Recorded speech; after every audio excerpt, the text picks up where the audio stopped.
नमस्कार, सुस्वागतम, वेलकम, अभिनंदन। मैं हूं डॉक्टर वायरा की और आज हम आपसे बात करने वाले हैं संकट चौथ की। संकट चौथ बेहद खास क्योंकि जनवरी बाय बाय टाटा हो रहा है।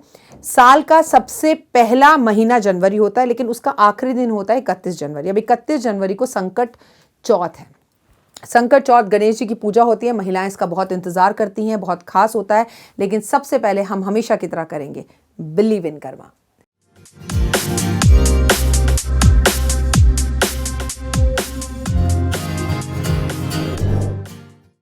स्वागत, अभिनंदन है आपका। कैसे हैं आप लोग? आप लोगों को बहुत मिस कर रही थी, तो सोचा आपके लिए कुछ खास कर लें। देखिए, संकट चौथ जो होता है, इसमें गणपति महाराज की पूजा होती है। महिलाएं व्रत रखती हैं, कई अपने पुत्रों के लिए व्रत रखती हैं, कई अपने पति के लिए व्रत रखती हैं। इसमें गणेश की पूजा की जाती है क्योंकि सबसे पहले गौरी पुत्र गणेश मनाओ, साल में एक बार आता है। इसमें तिल का विशेष महत्व होता है। तिल बुग्गा खाया जाता है। पूरा दिन भूखा रहकर चंद्र की पूजा की जाती है। अब चंद्र दर्शन क्यों किए जाते हैं? कभी आपने ये सोचा कि गणेश जी का हम व्रत रख रहे हैं, फिर हम चंद्रमा के दर्शन क्यों कर रहे हैं? वहीं पर हम जिस दिन गणेश जी का जन्मदिन होता है, हम कहते हैं आज चंद्रमा के दर्शन मत करना, आज चंद्रमा के दर्शन मत करना। पार्वती माँ ने उन्हें श्राप दिया है। तो क्या है ये हमारी जो सभ्यता संस्कृति है, जो हमारे संस्कार हैं, डबल क्यों है? आपको पता है ना, वो कहानी आपको याद है ना, पार्वती माँ नहा रही थी। नहाते नहाते उन्होंने हल्दी से अपनी मैल से गणेश जी को बनाया। गणेश जी को बोला, मैं नहा रही हूँ, पुत्र हो तुम मेरे, आज से तुम दरवाजे पे खड़े हो जाओ, किसी को अंदर मत आने देना। तो जब देवादिदेव महादेव आए, उन्हें कौन रोक सकता है? अब वो तो इस पुत्र को पहचानते नहीं थे, उन्होंने अंदर जाने नहीं दिया। बहुत रिक्वेस्ट करी उन्होंने, बहुत समझाया, बालक है, ऐसा थोड़ी कि सीधा तलवार निकाली और मार दिया। शिव जी हैं वो, नहीं माने गणेश जी।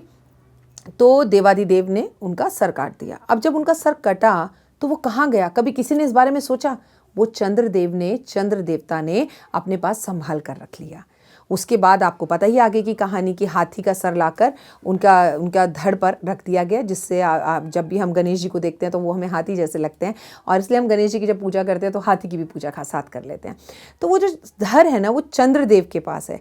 इसलिए संकट चौथ पर हम खास कर, या गणेश जी की किसी भी पूजा में हम खास कर हमेशा चंद्रदेव की भी पूजा करते हैं, क्योंकि चंद्रदेव की पूजा करने से पार्वती माँ बहुत खुश होती हैं और आपके सभी संकटों को जल्दी जल्दी हर लेती हैं।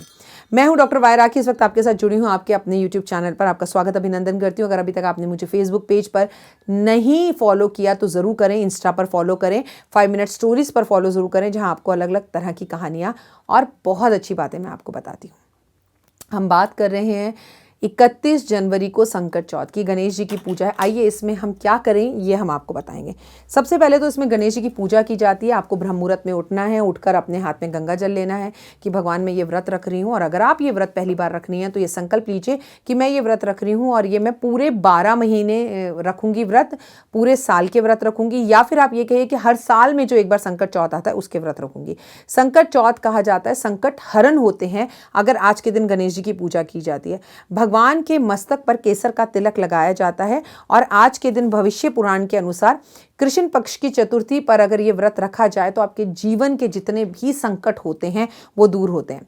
आज के दिन भगवान को अच्छे शुद्ध गंगा जल से और पानी से स्नान कराया जाता है, दूध दही से स्नान कराया जाता है, पंचामृत से स्नान कराया जाता है, उन्हें मोदक का भोग लगाया जाता है, उन्हें लड्डुओं का भोग लगाया जाता है। लेकिन सबसे महत्वपूर्ण बात, उन्हें आज 21 दुर्बा का भोग लगाया जाता है।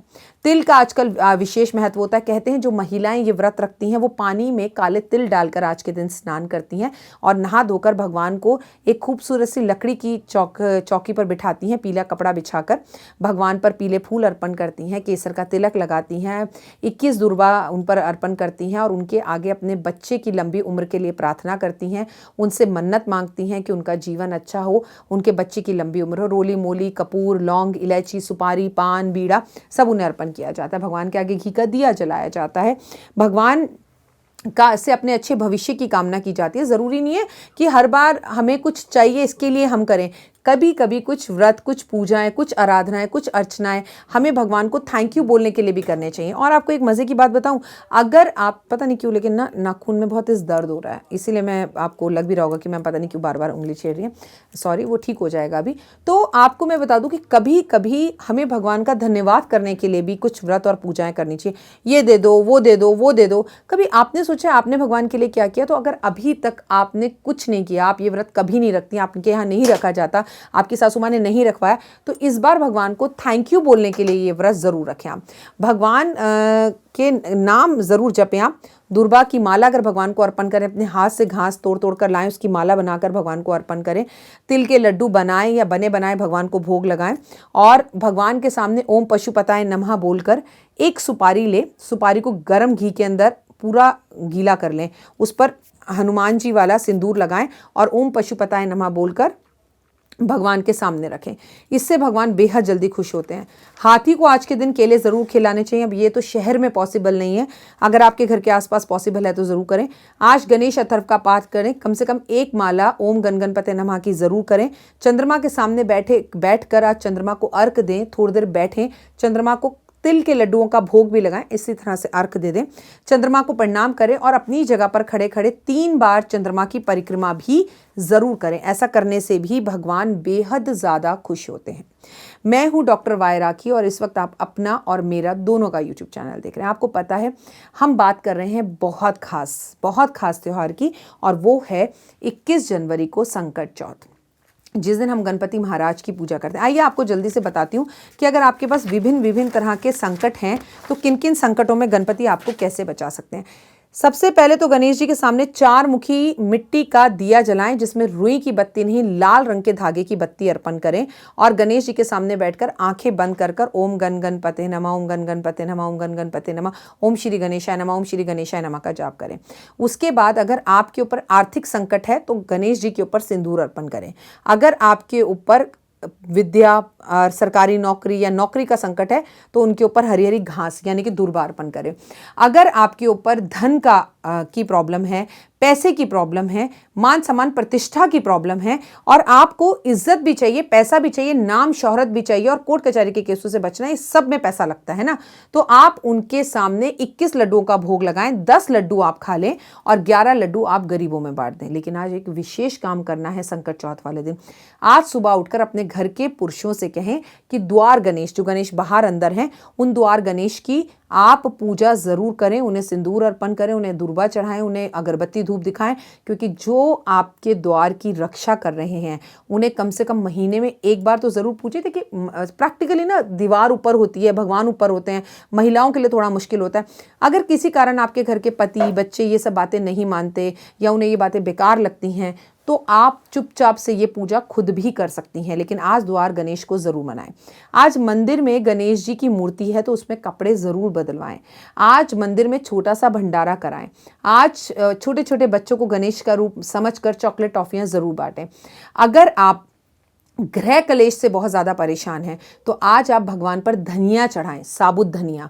अगर आपको भगवान से बहुत ज़्यादा सुख समृद्धि और शादी चाहिए, मनचाही, और घर के कलेश खत्म करने हैं तो गुड़ और जीरा भगवान पर अर्पण आज के दिन ज़रूर करें। अगर आपको बहुत ज़्यादा प्रॉब्लम हो रही है कि आपको समझ ही नहीं आ रहा, आपको बुरे सपने आते हैं, घबराहट होती है, तो क्या करें, तो आप आज गणेश जी को गंगा जल से नहलाएं ज़रूर और आप आज गणेश जी को केलों का भोग लगाएं। आप ये सब जादुई उपाय कर कर देखिए, आपकी ज़िंदगी में ज़बरदस्त बदलाव आएगा। कुछ भी नहीं कर सकते, पीरियड्स हो रहे हैं, तबीयत खराब है, तो मन में बैठे बैठे मानसिक पूजा करें और गणेश जी का नाम ज़रूर लें। गणेश अथर्व सुन लीजिए, पढ़ लीजिए और आज अपने घर के अंदर सुबह उठते ही अपने म्यूजिक सिस्टम में सबसे पहले गणेश, जैसे मैं आपसे कहती हूँ ना कि अगर आपके ऊपर बहुत ज़्यादा कर्जा है तो कर्जा कैसे उतरेगा, तो उसका एक ये नरसिम्हा कवच चलाएं। वैसे आज सुबह अपने घर में उठते ही गणेश कवच का पाठ चलाएं, अपने फ़ोन पर, लैपटॉप पर, म्यूजिक सिस्टम पर। उसके बाद देखिए आप ये पाठ रोज़ चलाएंगे, क्योंकि आज एक दिन गणेश जी का ये पाठ चलाने से आपकी ज़िंदगी के अंदर इतना फ़ायदा आपको महसूस होगा, आपकी ज़िंदगी की सभी परेशानियां दूर होती नजर आएंगी। फिलहाल मुझे दीजिए इजाज़त, अपना और अपनों का रखिएगा खास ध्यान और आपको एक बार फिर से संकट चौथ की हार्दिक शुभकामनाएं। भगवान आपकी ज़िंदगी में बहुत सारे सुख सुविधाएं लेकर आए, आपका मन खुश रखे। लेकिन गणेश को सबसे पहले पूजा करने का अधिकार इसलिए मिला था क्योंकि उन्होंने अपने माता पिता की परिक्रमा कर कर ये साबित किया था कि पूरा ब्रह्मांड माता पिता होता है। जो भी मैंने उपाय बताए उन्हें डिलीट मार दीजिए, कुछ मत करिए। लेकिन आप गणेश जी को तो 21 लड्डुओं का भोग लगा रहे हैं और घर में अपनी माँ से सीधी तरह से बात भी नहीं कर रहे हैं। अभी रिसेंटली मेरे पास एक आंटी आई, उन्होंने बोला मुझे कि मेरा बेटा ना मेरे नाम पर जायदाद है, मेरे नाम पे सब कुछ है, पर उसने मुझे घर में कैद कर रखा है, मुझे घर से बाहर नहीं निकलने देता, मेरी सहेलियों से नहीं मिलने देता, मेरी बहनों से नहीं मिलने देता, राखी जी मेरी मदद कीजिए। मैंने कहा आंटी आप फिर मेरे पास कैसे आई? तो उन्होंने बोला मैं अपनी बहन की मदद लेकर उसको बोल कर आई हूँ, वो गाड़ी में बैठी है, मैं सारी बातें उसके सामने नहीं कर सकती, मेरी हालात बहुत बुरी हैं। अच्छा वो पुलिस केस भी नहीं करना चाहती। बताइए मैं एक एस्ट्रोलॉजर इसमें क्या कर सकती हूँ? हम कब तक समाज के इन चक्रों में पड़े रहेंगे? तो मुझे ना वो दोहे याद आते हैं कि बात बात पे माता पिता को बेटा आंख दिखाएगा, लेकिन माता पिता फिर भी अपना झूठा प्यार नहीं छोड़ेंगे, जैसा कि वो आंटी नहीं छोड़ पा रही हैं। लेकिन फिर मैं ये सोचती हूँ आंटी की जगह अपने आप को रख कर देखो, क्या कर लेंगे उसकी पुलिस कंप्लेंट करके? उसे दुख पहुंचेगा तो माँ को ही पहुंचेगा। लेकिन नई नई शादी हुई है, आप माँ का सम्मान नहीं कर रहे, माँ की इज्जत नहीं कर रहे, माँ को किसी से मिलने नहीं देते, माँ को मंदिर नहीं जाने देते, माँ को कोई उपाय नहीं करने देते, क्योंकि माँ को कैद करके रख लिया है। रीज़न क्या है? कोरोना फैला हुआ है। आप अपनी जिम्मेदारी से भाग रहे हैं या आपको डर है कि माँ को कोरोना हो गया तो हम कहाँ रहेंगे? आप इस विषय पर ज़रूर सोचिएगा। जिसको जब जब होना है, जो जो होना है वो होता है। अमिताभ बच्चन जी अपने पूरे कोरोना टाइम में कहीं बाहर नहीं गए, बट उनका बेटा शूटिंग करने के लिए अभिषेक बच्चन बाहर ज़रूर जाता था। तो कोरोना आ गया ना, तो सर आप बाहर जा रहे हैं, आपकी माँ को बाहर नहीं जाने दे रहे, पर कोरोना आना है तो वो आपके साथ भी आ जाएगा, उससे कोई अछूता नहीं रहता। और अब देश से कोरोना का भय खत्म हो रहा है। अब तो आने वाले टाइम में देश में सांप्रदायिक दंगों का, युद्ध का, पड़ोसी मुल्कों से लड़ाई का जो डर और भय है वो बड़ा खराब है। 22 फरवरी तक आग लगना, करंट लगना, मर्डर होना बड़े बड़े लोगों का, और अचानक से मतलब अनसुलझे रहस्यों के अंदर किसी बड़ी शख्सियत की मृत्यु हो जाना, मर्डर हो जाना, ऐसी वाली चीज़ें हमारे सामने आएंगी। आपको पता है सूर्य मकर राशि के अंदर है, इस वक्त गुरु भी वहीं पर है, इस वक्त बुध भी वहीं पर है, शनि भी अस्त है, गुरु भी अस्त है, बुध भी अस्त है। तो स्थितियां वैसे भी देश की कोई बहुत ज़्यादा अच्छी नहीं है ग्रहों के हिसाब से। तो थोड़ा सा सब्र करिए और अपनों की कदर कीजिए। कोरोना का मतलब ये नहीं है कि माता पिता को घर में घुसा कर ही मार डालो, उन्हें अपनों से मिलने ही मत दो। फिर ऐसी पूजा पाठ का कोई फ़ायदा नहीं। वो माँ जिसने तुम्हें जन्म दिया है और वो माँ जिसने हर थपेड़े को सहकर तुम्हें इतना ऊंचा बनाया है, उसके साथ ऐसा व्यवहार, दुर्व्यवहार किसी पूजा पाठ को 0 नंबर देता है।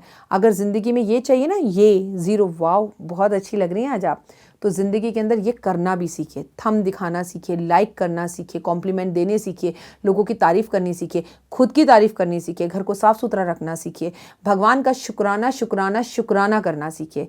Then believe in karma. That's it. फिलहाल दीजिए इजाज़त। नमस्कार। जीवन में है समस्या, नहीं मिल रहा तकलीफों से छुटकारा, नहीं मिल रही मनचाही नौकरी, टूट गया है विश्वास, सांस से आपकी बिल्कुल नहीं बनती और खत्म हो गई है आस, भगवान से आपका विश्वास उठ चुका है। टैरो के 78 कार्ड खोलेंगे भविष्य का राज। सरकारी नौकरी से हैं आप कोसों दूर, कुंडली जगाएगी कुंडली जागरण, कुंडली बताएगी आपका भविष्य। ऊपर से ये जादुई हवाएं, ऊपरी हवाएं, जादू टोना तंत्र विद्याएं, पति पत्नी और वो, करना होगा खुद पर विश्वास। दीजिए मुझे भी एक मौका, अपनी कुंडली दिखाइए, टैरो कराइए, लेकिन अपनी जिंदगी को जल्द बदलवाइए। मैं हूं डॉक्टर वाई राखी। आप मुझसे बात कीजिए, फ़ोन कीजिए, अपॉइंटमेंट लीजिए, आपकी ज़िंदगी के अंदर आएगा ज़बरदस्त बदलाव।